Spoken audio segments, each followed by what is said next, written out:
working on some quilt binding, but I'm going to touch base with y'all about our WIP Wednesday that we had 2 weeks ago because I've been getting so many emails about it. Okay, so we're going to cover kind of two birds with one stone. They have to do with each other, so we'll get into it. But it's about the mug rug and quilt bindings, okay?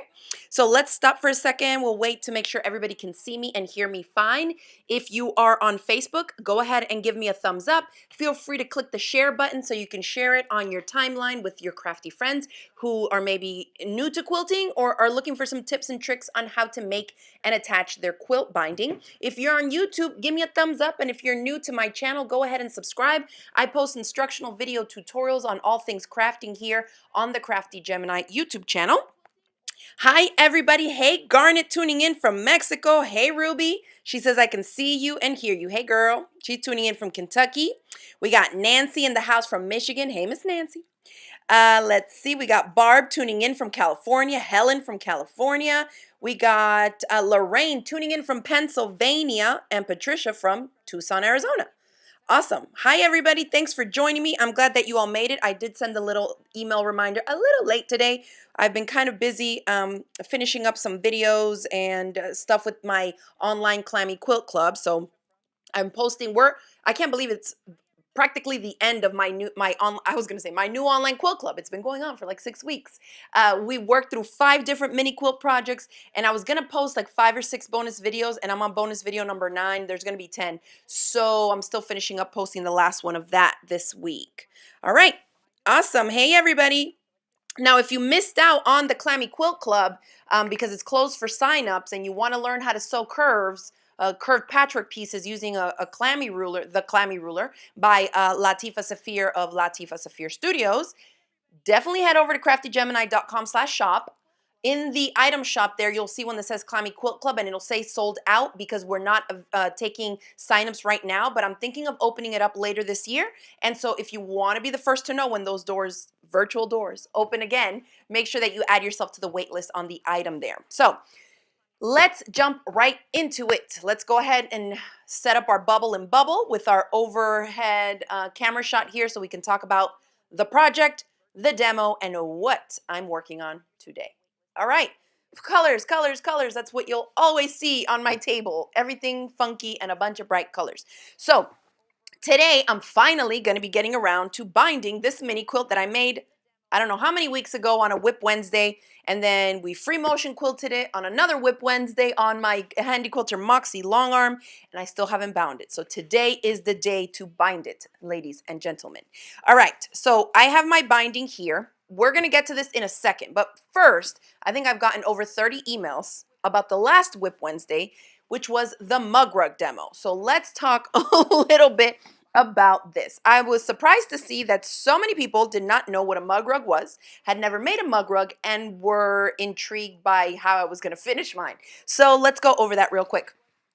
Remember, I had made this from one panel, a quilt as you go panel that I did, and then I said, okay, this I think is going to be big enough to make into 2 mug rugs, so I squared it up and chopped it in half. So I have scrappy panels to make 2 mug rugs, okay?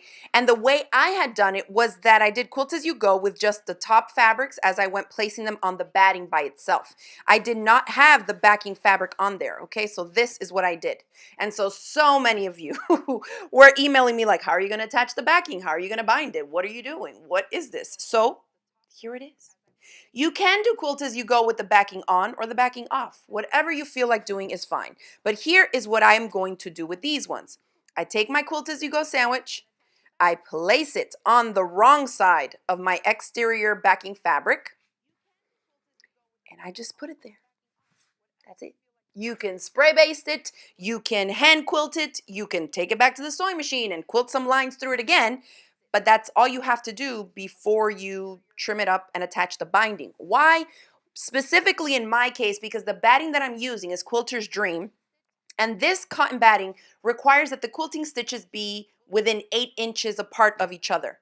And so like once I attach the binding here and I attach the binding here, there's really no need to have to go back in and quilt anything because remember, we did this quilt as you go. So the quilting that needs to be done through the batting itself, is way more lines of quilting than 8 inches apart. So I don't have to bother with this, okay? The little bit of backing fabric that's just gonna be floating in the background is gonna be encased by the binding. So at this point, I would just make sure everything was square. Let me grab one of my smaller rulers here, because I think I started trimming this up and I might have thrown it off a little bit. So I would just square this up.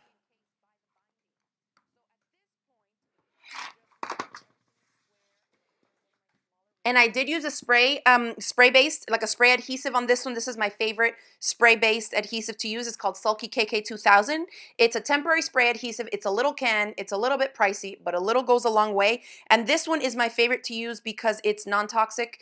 It is non-flammable, odorless, nothing. You obviously want to be spraying it in a well-ventilated area, but for something like this, it's literally like one spritz and cover it right there. And it's stays put, okay? And then this one is, it says that it's ozone friendly and has no CFCs or HCFCs. So that's the one I've been using for years. So again, I'm just squaring this up, trimming it up.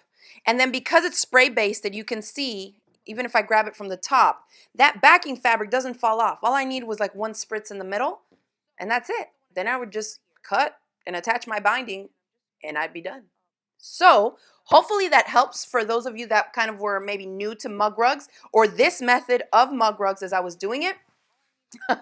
Donna says, you're cracking me up. I mean, I was just like, I can't believe that many people didn't know about mug rugs. We've been doing mug rug swaps since I think 2008 at least. So I'm happy to share with this and give y'all some new techniques, ways to use up your scraps, right? Because that was the whole point of making this panel, was that I had these random little scraps and I didn't want to toss them away. They weren't quite big enough for anything big, but they're great to use up for fabric postcards, which I have a step-by-step video tutorial on my YouTube channel, and then also for mug rugs, okay? So hopefully now y'all can give this a try, okay?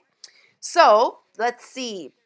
Willow's asking, what type of quilter's dream batting are you using? This is the thinnest one. This is 100% cotton request. And this batting, we carry it in our online shop as well. So you can find it at craftygemini.com/shop. We have a little magnifying glass on the top right-hand corner of the shop page, and you can always type in a word there to find what it is that you're looking for, but I believe it's also under tools and notions or something. All my interfacings and battings are under there.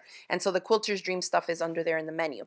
But yeah, it's the thinnest one. You could use a chunkier one. You could also use a fusible fleece. You can use, what else? You can use a Durafuse interfacing, anything that's gonna give it a little bit of body. Because remember, when we talked about making mug rugs, we said that a mug rug, well, I said that a mug rug was like if a coaster and a placemat had a baby. It's bigger than a coaster, but smaller than a placemat.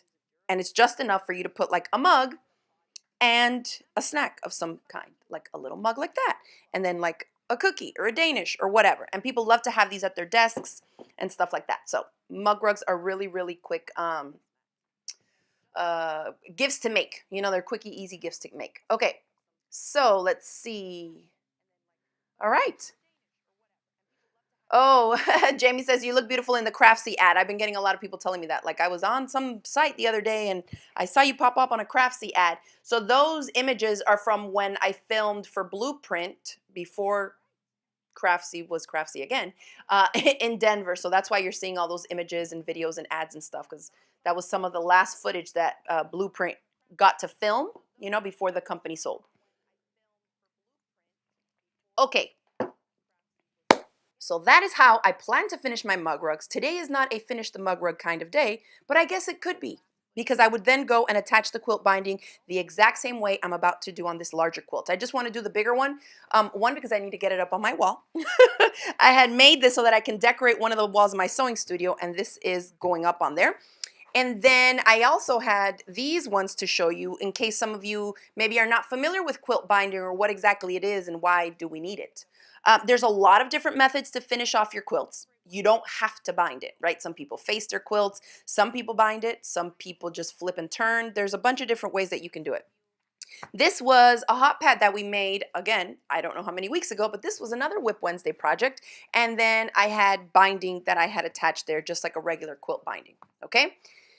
This one is the quarter circle mini quilt that we made in my Clammy Quilt Club online. I love to use a textured, random, bold print fabric for my binding. I also like to do scrappy bindings where I combine multiple fabrics and then attach them.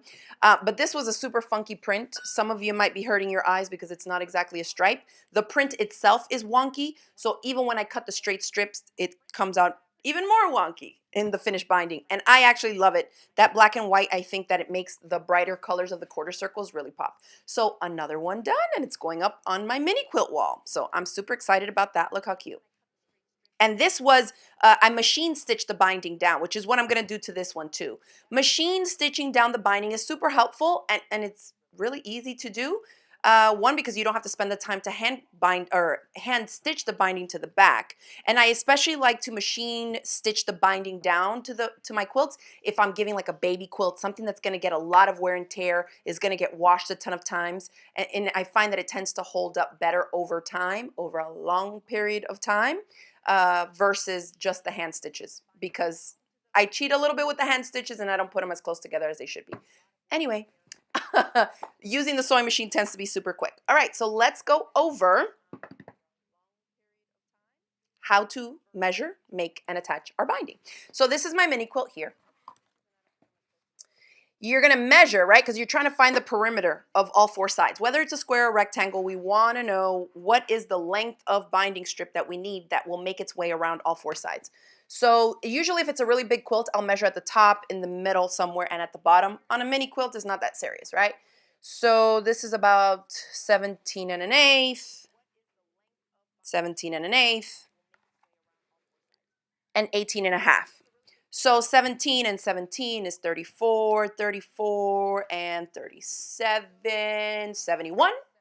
So that's 71 inches all the way around, and I'm gonna need a fabric binding strip longer than that. So what I do is I add up all four sides, and then to whatever the total is, I'll add at least 10 to 12 inches. You wanna have extra tail there. It just makes your life a little bit easier for attaching the binding. So 71 plus 10 or 12. If I cut two fabric strips at the width of the fabric, I'll have about 80 inches. That should be plenty, all right? So here's a strip that I cut. I like to cut my binding strips at 2¼ inches wide. A lot of people, and in books and in classes and stuff, you'll hear 2½ inches. It's personal preference. It has a lot to do with how narrow you choose to sew the binding to the edge of your quilt. And so I find that I tend to sew a pretty scant 1/4 inch. So 2/4 works good. So, and 2¼ here. I already cut the selvages off that one, so let's go ahead and cut the selvages off this strip because we don't want selvages in our binding. Whoops, I dropped the ruler or something, who knows. All right, so I cut the selvages off of there. Now we need to combine these two to make one continuous strip. So I always like to set this up as a backwards letter L. The first one goes pretty side facing up in front of me like this. The second strip is going to go pretty side facing down, making a backwards letter L this way. Okay, let's see. Just making sure I'm not missing anything before I move on to these steps. Okay, so here and here, if you want to put a pin on the bottom corner, you can. Just make sure that that pin is definitely not going in. This one? Yes. Okay. So I put a pin on this bottom corner. You're trying to align this right side edge and the bottom edge of both strips. And then, especially if you're new to this, it's really helpful to draw the line first. You draw it, then you know, okay, the line is in the correct place. Then you go back and you stitch on the line that you drew, because at the beginning, until you make quilt binding several times, it's kind of tricky to remember. So if you have it set up like this in a backwards letter L, one pretty side face up, the one on top is pretty side facing down. I'm going to put my ruler to align it with the top right corner and the bottom left corner of where both of the fabric strips intersect. And that's the line I'm going to draw. Once you do a lot of these, you'll just like take it to the sewing machine and just run it through without even putting a pin or anything. So here's how you double check. You can take another pin, or you can just put your finger there and hold it.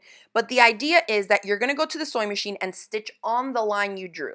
So if I put a pin on the line and pretend that this is where my stitches are going to be, before we sew it, let's check and see that when this strip gets pulled this way and opened up with the pretty side now in line with the other strip, it's all going to align correctly, and they're both pretty side facing up. If you do this and one of them is wrong side facing up, then you know you oriented something wrong, right? So this is what we want. And so I see that that's going to turn out right. Then I know I drew the line in the correct angle. What you don't want to do is stitch a line from here to here in the opposite direction, because you might think, oh, they're one on top of the other, I have them aligned. But if you stitch the other way, when you flip this back to the pretty side, it's going to be something super wonky like that. And that is not one continuous strip of binding, all right? So just try and remember that. And again, I have step-by-step video tutorials for all this on YouTube. If you're watching me on YouTube, I put the link in the description box below for you, okay? All right. Let's see. Okay. Now I'm going to take my sewing machine and I'm going to stitch on the line that I drew.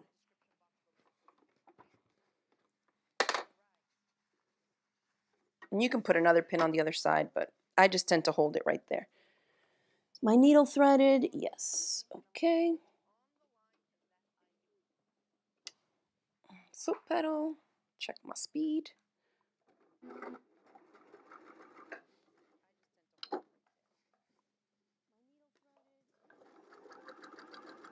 And I'm just going to stitch right off the edge. There. The more spot on you are with matching, like from point to point from where each of the fabrics meet each other, the more consistent the binding strip will be once you turn it out and press it. All right, so now let's trim away the excess. So if you have it aligned the same way that you drew it and stitched it, the excess is this. We want to keep this bit, right? On the left side of the line, we want to keep that because that's our binding strip.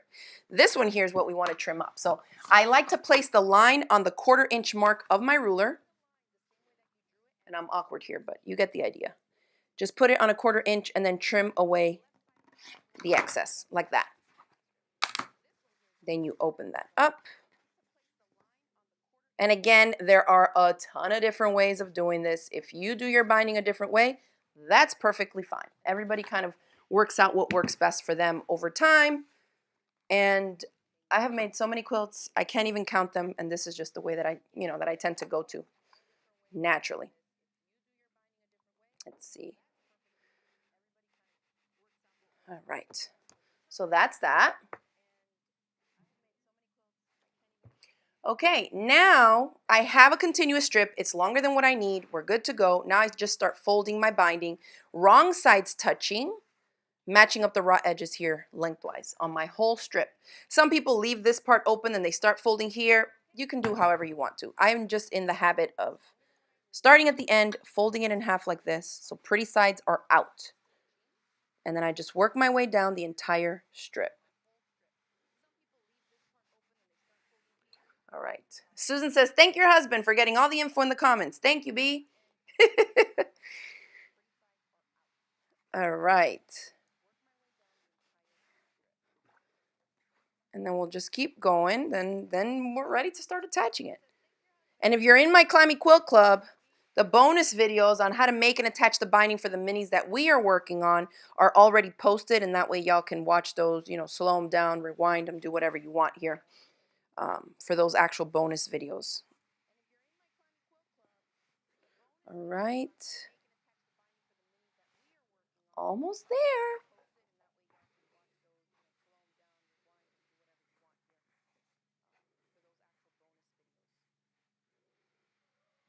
Okay.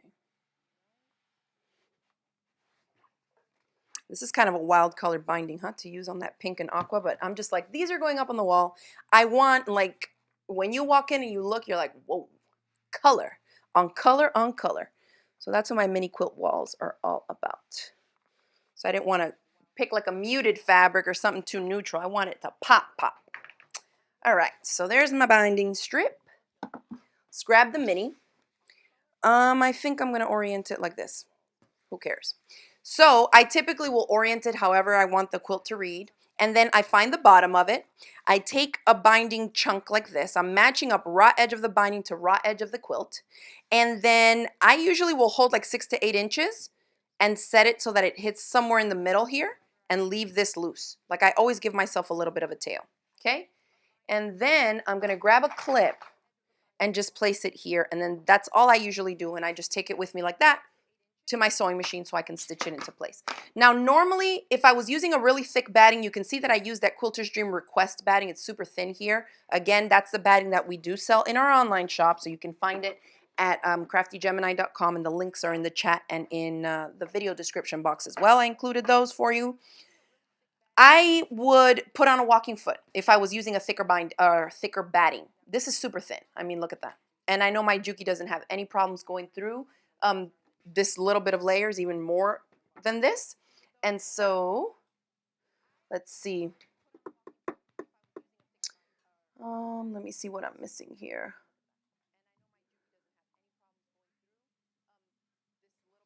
Yeah, so somebody was asking, I would do a different method if it was bias. So it depends on how biased the edge of the quilt is. If it's a round quilt, I would absolutely cut those binding strips on an actual true bias, right? The 45-degree angle, because that's where you're gonna get the most amount of stretch on a woven fabric like a quilting cotton. If you just need like a little bit of give and there's like slight corners and it's maybe like just a rounded corner rectangle, then I have easily done those just cutting my strips along the crosswise grain, because the crosswise grain does have a little bit of give. So if I don't need to wrap around really sharp curves, I can get away with that. But again, if it's like something round, then no. Absolutely cut the strips on the bias is how I do it. Okay? All right. So this, of course, is my Juki LB5020. You guys know that we carry these in the online shop. And so I'm about to stitch this binding on. Like I mentioned, if you were using a thicker batting or like a polyester batting or something fluffy like that, I would probably install the walking foot on the machine. So I'm lining things up. Remember, the raw edge of the binding to the raw edge of the quilt. I'm lining them up nicely here, and then you could lengthen your stitch length a little bit if you find that your machine is like really struggling to stitch through the layers. For me, I'm just going to leave it at about 2.4. That's plenty fine. You can go up to 6 to 8. 3 millimeters on some machines if you feel like it's struggling. I'm going to take a couple stitches and I'm going to back stitch right there where I am. Remember, there's a bit of a tail left here that's not stitched down yet. I'll use that at the end to stitch the two ends together. My back stitch button is here. Oops, big mistake.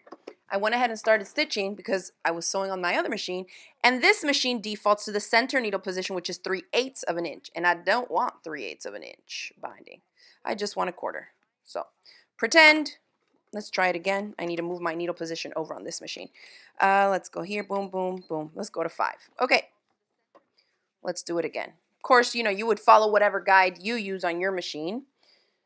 I just use so many different machines that I forget all the settings. All right, so we're going to go here and back stitch. And then needle down, and then I'm going to start sewing.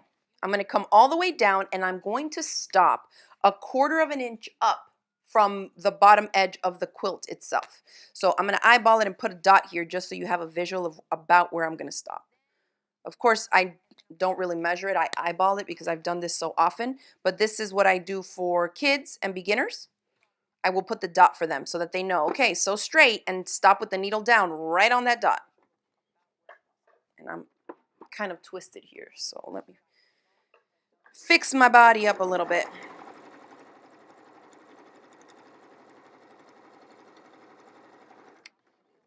This machine is a dream. It just stitches right through it all. Sometimes I get emails, people asking like, the machine I have, I want to make quilts and it won't make quilts because it's too bulky. And I'm just like, this is the perfect machine for beginners or someone who wants to kind of upgrade to a slightly more expensive machine that can do more stuff. $300 something. It's the bomb. All right, so I stopped at the dot with the needle down. So I can lift my presser foot up and I'm still holding my spot, right? So now I turn so that 90-degree angle corner of the mini quilt is now like a 45-degree angle. So my needle is aligned right there. And if I put the presser foot down and stitch straight, the stitches are going to come right splitting that 90-degree angle corner. And this is how I'm trying to see where it's at. There. I'm trying to, and then I just stitch right off the edge on that diagonal, okay? And I'll give y'all a close-up here so you can see.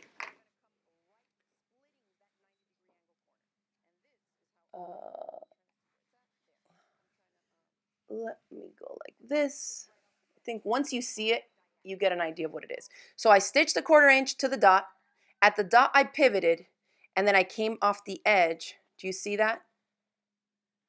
At a 45-degree angle. So from this side. So I just turned and pivoted and went and just sewed it straight across. Okay? So that's how I sew my bindings. Again, a lot of different ways of doing it.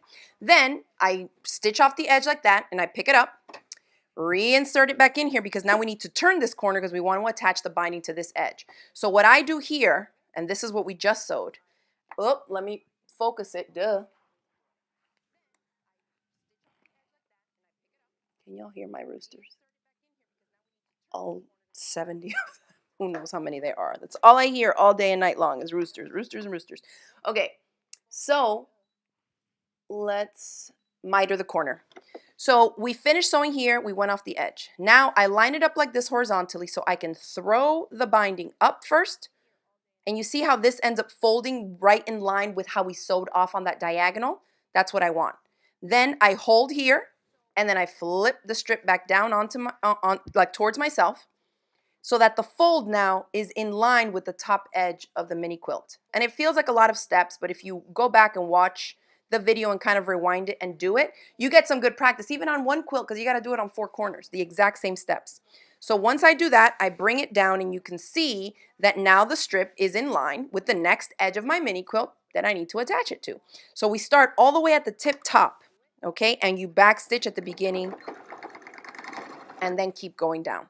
So then I'm going to sew all the way down and again stop 1/4 inch up from the bottom edge of this side of the mini quilt.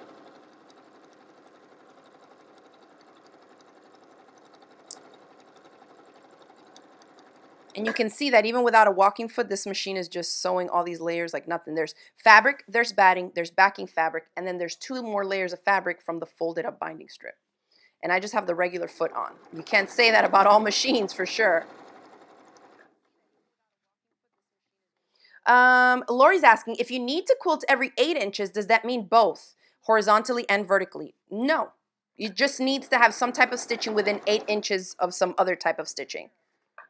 So I really like that that batting too, the Quilter's Dream batting, because you don't even have to really densely quilt your quilts. So I'm coming up on 1/4 inch and I can eyeball it, and that is about right. So needle is in, I lift up, pivot, stitch off the edge. And I do the same thing. Line it up the same way it was sewn, this way. Flip that strip up, flip that strip down, line up, and start again at the top and back stitch to secure that corner. And then I just keep going. I think this is going to look fun though, because it kind of pulls from the yellows and oranges in here, this funky little chartreusey color. And on my aqua walls, I think it's going to look flat. All right. Oh, Willow says she loves the yellow with the teal. Me too. This pink is kind of a weird fabric, right? It's not all the time you see like pinks with mauves and plums and dark grays and oranges. There's a lot of weird colors in there, but whatever, it works. Okay. Ooh, am I gonna have enough? Yeah, I know. If you can leave yourself more binding strip than you need, I said add 10 to 12 inches. I mean, but if you have a piece that's gonna give you like 18 inches more, go with it. Don't cut it down before just because you're like, well, I only need 10 inches. Keep the full length there in the meantime, because you can always trim it away after. All right, and I am coming up on the corner. There. Did I go too far? It's hard to see because I am like 1.5 feet above my sewing machine from up top here. Okay. Yeah, that was good. So last corner, do the same thing. Then at this point, I usually start warming up my iron already because I like to press everything back.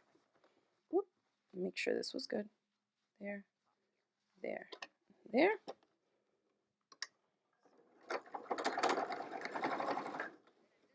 Yeah, I still have bobbin thread. Let's see.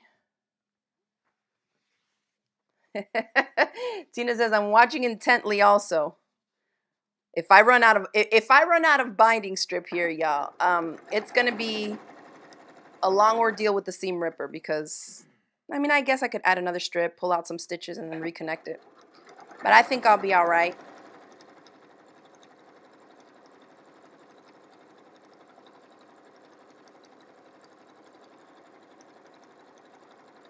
Yeah, I do like the color.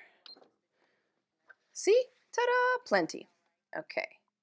So let me finish up the last corner. And see, this is not hard. It just takes time. So when you're working on a bigger quilt, oh, sometimes it's just like wears on you because you're like holding the whole quilt and you're just like going these full long lengths. It's not hard. It just takes a lot of time, kind of. Okay, the last corner to pivot. All right. So I'm going to turn that corner. I never want to stop on a corner. I want to, you know, have my open ends where I'm going to match up the binding strip ends on a straight edge. So I'm going to turn this corner, miter it, stitch it down just like we did the others. There and there. But I'm going to stop just a couple inches in because I want to leave myself a space here, and I can already tell it's not big enough. But that always happens to me. I can still make it work, but let me see if I can keep it a little bit longer so that I can show you how I connect the ends. Let's see. I'm going to barely sew into this side, and I'm going to stop right here. So back stitch to secure. Now, okay, here's how I attach my ends. Okay, ready? Let me line it up. Oh, I'm just trying to make sure everything is focused. Okay. So my scissors here. So the first one, like where I started and left this little tail, okay, I usually will leave that so I have a good bit to work with. Let me trim these threads. And then this one that's coming back around where I just finished sewing goes over top of it. And they need to overlap by whatever the width was that you started off cutting out your strips to. So remember when I cut the strips, I cut them to 2¼ inches wide. If you cut yours to 2½, this needs to overlap by 2½. I did 2¼ So I like to just smooth everything out, and I need to overlap these one over the other by 2¼ inches. So if I put the 0 part of my ruler here and I go down to 2¼ 2¼ is right here. And I just chop that top strip, okay? So one and the other, they overlap only by the width of the actual strip. So whatever this measurement is, okay? So now we are going to combine these two ends the same way that we did the individual strips to make the binding. So remember the big backwards L? One pretty side face up, one pretty side face down. So what I like to say is pretend that the mini quilt no longer exists.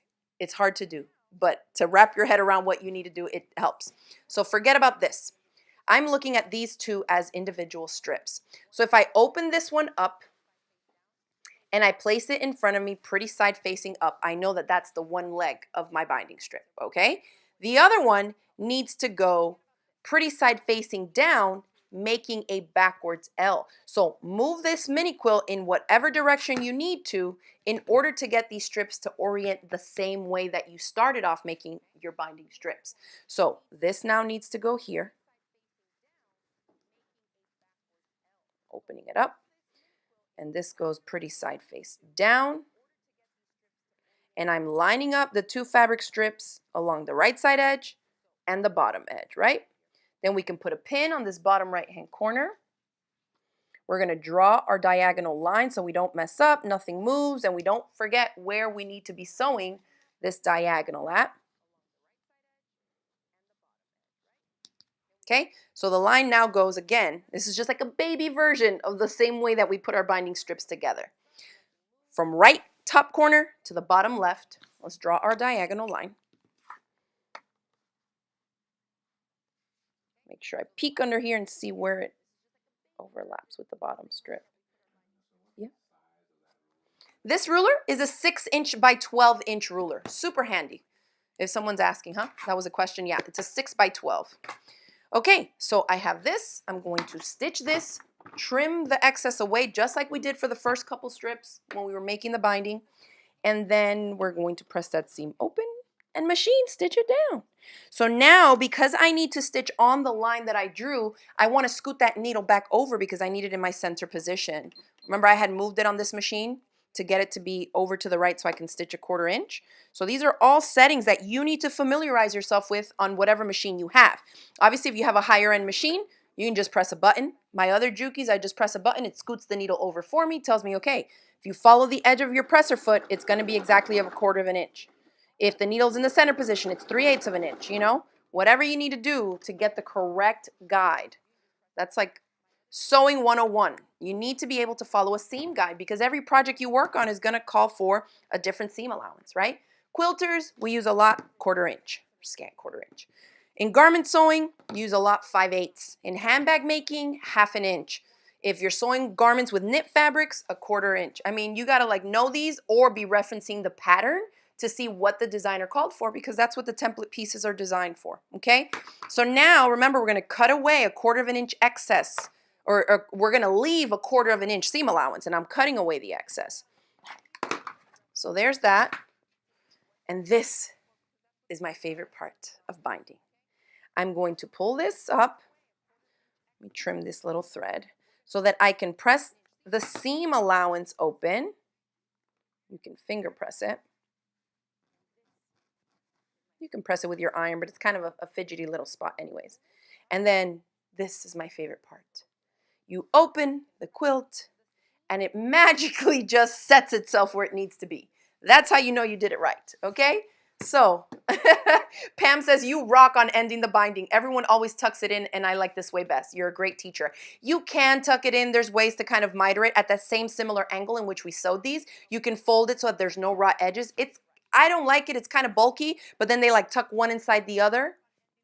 Not my favorite way. I like it this way, especially because I also do a lot of scrappy bindings. So like on a bigger quilt, I might have just an 8-inch piece that goes around this corner and it's a totally different fabric, you know? So wherever I want it to finish, I want it to look seamless. So that's just what I prefer. But again, I mean, there are probably a good several dozen ways to make and attach your quilt binding. All right, so I come in here, I press everything down, one to set the stitches of the binding that I just sewed. And then I'm just going to peek in here and see if you see the seam allowance is still open, so I'm going to leave it like that. Sometimes it kind of buckles on you if you don't really press it open, but as long as it's like this, it's going to be less bulk, and I'm good with that. So now what we need to do is just stitch this bit down. So I'm going to pick up here. You want to start a little bit before your previous stitches and back stitch to secure the full seam line. Stitch through, and then I'll back stitch on the other side. It is. You see, so many of you are saying it's magic. It is magic. And it's one of those satisfying feelings where you just like have this crumpled up quilt and you're thinking, oh no, I think I did it wrong. I did it wrong. And then you go like that and you're like, I did it right. It's the little things, y'all. The little things. Okay, so let's stitch this bit down. I also like the next step where you press that binding back away from the edge. I know I'm not the only one. Y'all know what I'm talking about when I say all these satisfying feelings. So now I'm going back to stitching the binding in place. And remember, I used a 1/4 inch. So I got to go back and move, oops, not the stitch length, my needle position. All right. And of course, if you only use one machine, you're not going to have this problem that I do of like switching the different settings and stuff. But it's a good way for y'all to see that like every machine is different. Yes, at the end of the day, they just sew. They all do the same thing pretty much, right?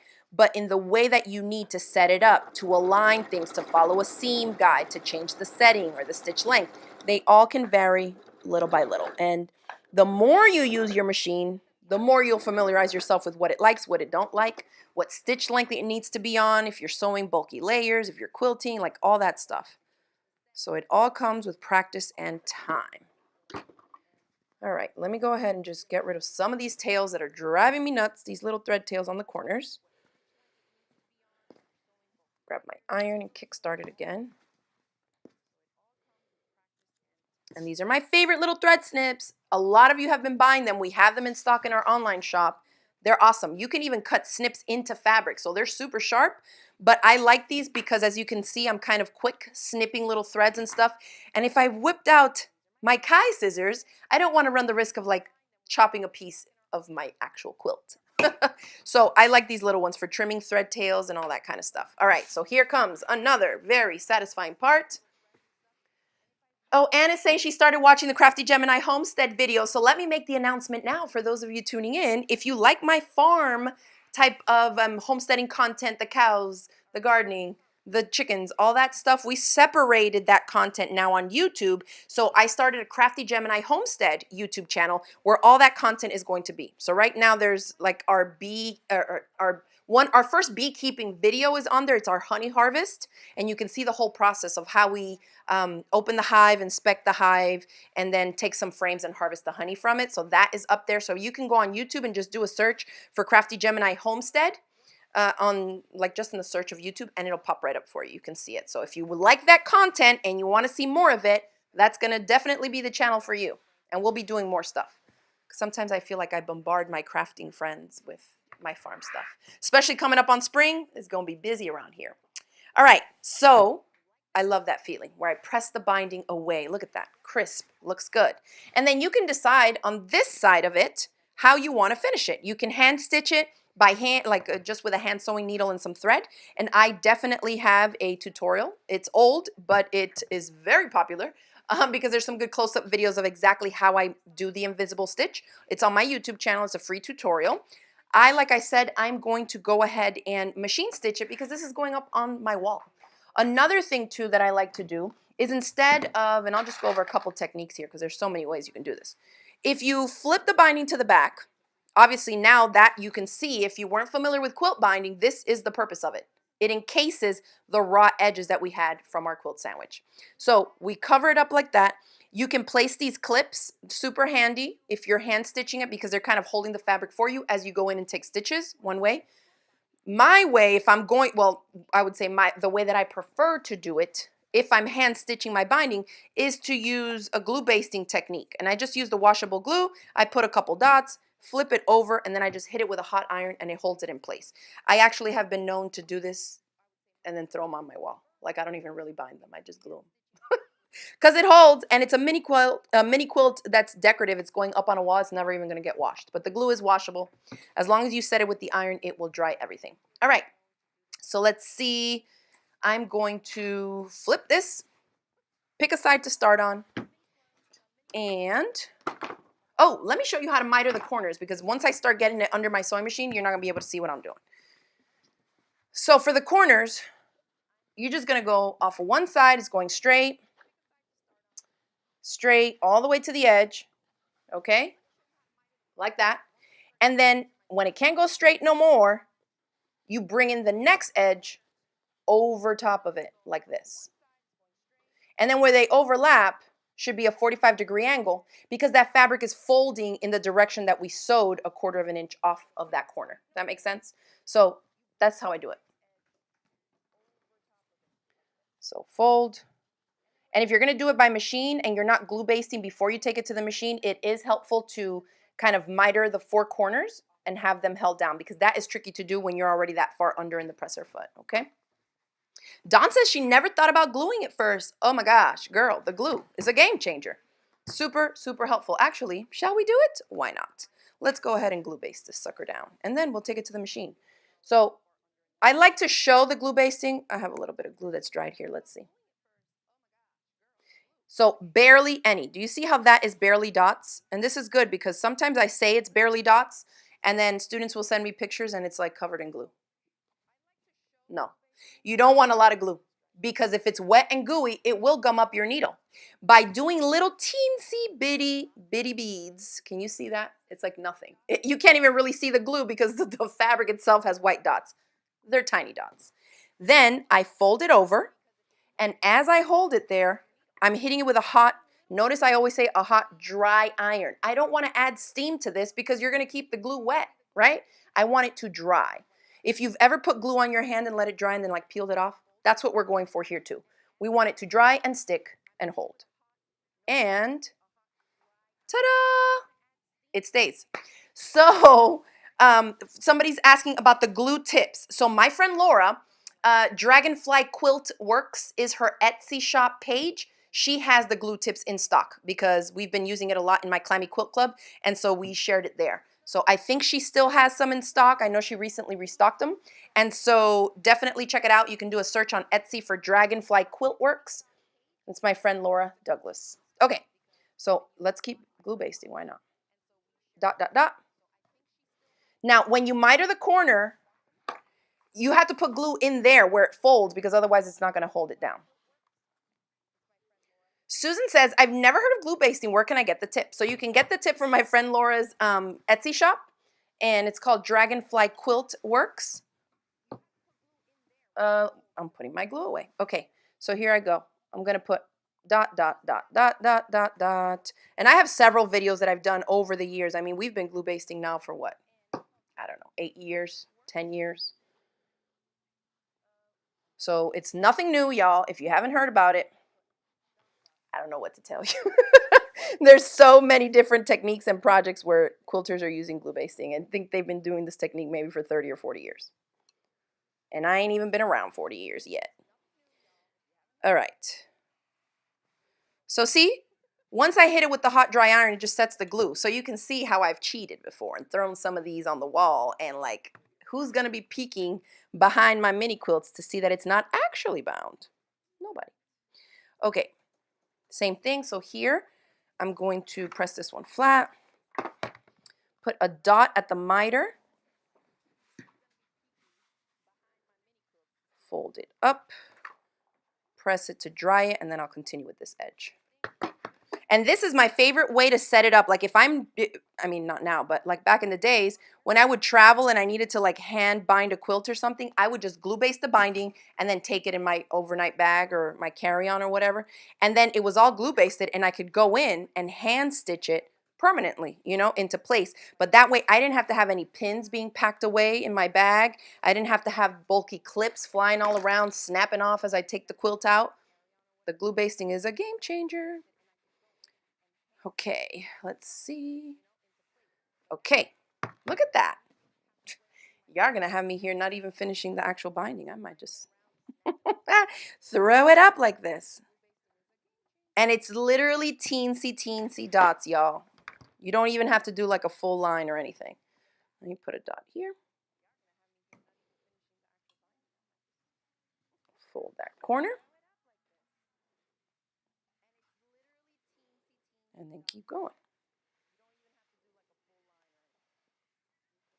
So easy, right? Deborah's asking, do you glue base big quilts too? Absolutely. Absolutely. I mean, of course, if it's a bigger quilt that's actually going to get used, or it's a gift, or it's going in a magazine or something, then I do permanently stitch it down, whether by hand or by machine. But to temporarily glue based, like to hold it in place, it's almost serves it takes the place of pins or clips also, even for those of us that like to hand stitch the binding down. So let me put a dot there so I can get this corner to hold. All right, right there. Okay, let's just go ahead. We have a couple minutes so we can, look how cute that looks. Watch the front, dun, dun, dun. Bam. I'm happy with my color choice for the fabric. It's funny because when you look at a big piece of fabric, you're thinking, oh, it might be too bold, it's too this, it's too that. But remember that when you're doing quilt binding, in my case, I just did 1/4 of an inch. It's like a nice little touch. It's a little frame around the mini quilt, and I think it's gonna be perfect, especially against the aqua color of my walls. Okay. Glue away, and I'm going to just stitch around the perimeter here. I like to stitch from the pretty side of the mini quilt, and usually I would have either like some type of edge stitching foot, something that would guide me right in the ditch of where the quilt top fabric meets the binding. We ain't got all that today, so we're just gonna eyeball it. Stay close, and see, again, my needle is set to the 1/4 inch seam allowance. So I'm going to set it back down to the center position, and I'm just eyeballing the ditch here where the two fabrics meet, the binding fabric and the quilt top, and I'm going to eyeball from this angle, and I'm going to lengthen my stitch length too, to like a 3mm stitch length. I don't need to be stitching super teensy little bits there. And because my quilt top, the top fabric, let me make sure I set the needle to stop down. Because the fabric is so busy, I mean, even if you bobble a little bit, it's not going to matter too much. I'm using a gray thread, which is my absolute go-to favorite for busy fabrics, even if they are light or medium in color, I would say. A dark fabric, obviously the gray is going to show up like a white on it, but for stuff like this, it works perfect. So when I get to the corner, I stop with the needle in, lift my presser foot, pivot, turn, and keep on stitching. So what I'm doing is stitching in the ditch, so you can't really tell that they're stitching on the binding from the front side, but on the back, you will see the stitching because I'm catching my binding, or you cross your fingers and hope you catch your binding on the back side. Okay, so I'm just gonna keep stitching this down. Let's see. Oh, Susan says, I needed some inspiration to get back to my quilting project. Thanks for the great lesson. I am so glad to help you get your quilting mojo back. There's so many fun projects out there to work on. And sometimes it's like we make a bigger deal out of it in our heads than it really is. So when I see something, I'm like, oh, that's what I need to do. And it's really not that hard. I should just do it and stop thinking so much about it, you know? But we all have those moments where we lose what they call our quilting or sewing mojo. And the way I get over it is just having a lot of hobbies. So when I don't feel like quilting, I'm knitting. And then when I don't want to knit, I'm crocheting or I'm making clothes or something. And I just bounce back and forth. So that helps keep me inspired and, of course, you know, my hands moving because I can't sit still. All right, so I'm coming up on the other corner. This is actually a good angle for this because I'm up above and I can see where the ditch is really nicely. So look, see that? I'm a little scared to turn this over. What if I didn't catch the binding? But I'm pretty sure I did. So there it is. You just want to make sure that you're catching the fabric. And if you glue basted and you missed it in some spots, it's not really a big deal, right? Because the glue is still going to hold that section down. Let's see. All right. Jackie's asking, she just joined in. Is there a pattern for this mini? Also, what about the minis on your wall? Have you shared those patterns somewhere? So this one is one that I showed how to make the one like the chevron blocks using my 10-inch slicer ruler. So this is just the sliced block and this is the mirror image of it. And so I put 4 of them together in a previous WIP Wednesday. All the other minis that are on my wall, they've either been from previous quilt clubs, so they were like exclusive video courses on those, or some flash sale with video course bundles that we've done over the years. So I'm looking at them. None of them are really like available now, you know, like as their own thing. But, you know, we're always working on new projects. So I definitely will be working more on these. And that's kind of why I've been doing these little minis, because I need more for my wall. So I'm like, perfect, WIP Wednesday projects. Because I get to chit chat with y'all, answer some questions, share my tips, and complete my projects. It's like an awesome, awesome event to do. Okay, coming up on this corner. And if you don't have a stitch in the ditch foot, you know, it's not the end of the world. Ooh, girl, that looks good. I did good.